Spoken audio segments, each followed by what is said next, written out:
ഇന്ന് നമുക്ക് വളരെ പെട്ടെന്ന് നല്ല രുചികരമായ സോഫ്റ്റ് ആയിട്ടുള്ള ഉപ്പുമാവ് തയ്യാറാക്കാം. ഇതൊട്ടും കട്ടയൊന്നും പിടിക്കാതാണ് ഉണ്ടാക്കുന്നത്. വീഡിയോ ഇഷ്ടമായാൽ ലൈക്ക് ചെയ്യാനും സബ്സ്ക്രൈബ് ചെയ്യാനും മറക്കല്ലേ. അപ്പോൾ വീഡിയോയിലേക്ക് പോകാം. അതിനായിട്ട് ഒരു പാത്രത്തിലേക്ക് 1.5 കപ്പ് റവ എടുക്കുന്നുണ്ട്. ഇനി ഇതൊന്ന് വറുത്തെടുക്കാം. അതിനായിട്ട് ഞാൻ ചട്ടി അടുപ്പത്ത് വെച്ച് ചൂടായതിലേക്ക് ഇട്ട് കൊടുക്കാം. ഇത് ലോ ഫ്ലെയിമിൽ വെച്ച് വേണം വറുത്തെടുക്കാനെ കൊണ്ട്. ഒരുപാട് ഫ്ലെയിം ആകുമ്പോഴത്തേനും അത് കരിഞ്ഞു പോകും. ഇനി ഇതിവിടെ പാകമായിട്ടുണ്ട്. ഇനി ഒരു പാത്രത്തിലേക്ക് ഇട്ട് കൊടുക്കാം. ഇനി ഒരു ചട്ടി അടുപ്പത്ത് വെച്ച് വെളിച്ചെണ്ണ ഒഴിച്ച് ചൂടായതിലേക്ക് കടുക് ഇട്ട് കൊടുക്കാം.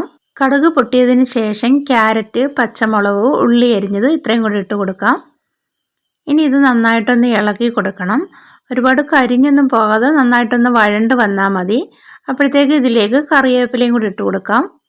ഇതെല്ലാം കൂടെ ഒന്നും കൂടെ ഒന്ന് ഇളക്കി കൊടുത്ത് നന്നായിട്ടൊന്ന് വഴറ്റിയെടുക്കാം.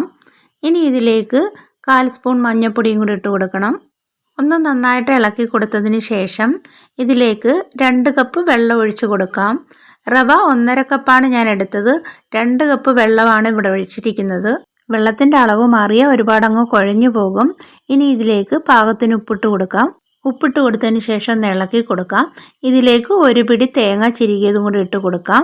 ഇങ്ങനെ കുറച്ച് തേങ്ങ ചിരികിയതും കൂടെ ഒക്കെ ഇട്ട് കൊടുക്കുമ്പോൾ പ്രത്യേക ഒരു ടേസ്റ്റും സോഫ്റ്റൊക്കെ ആയിട്ട് കിട്ടും ഉപ്പുമാവ്.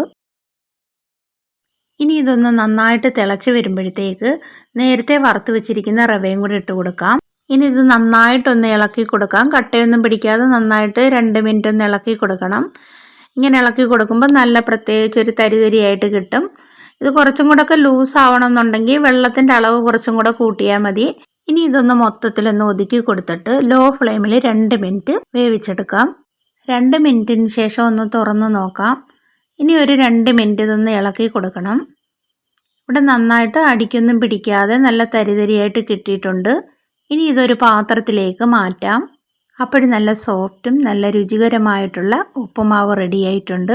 ഇത് നല്ല തരിതരിയായിട്ടാണ് കിട്ടിയിരിക്കുന്നത്. ഇതിൻ്റെ കൂടെ പഴമോ പപ്പടമോ കറിയോ എന്ത് വേണമെങ്കിലും ഉപയോഗിക്കാം. വളരെ ടേസ്റ്റാണ്.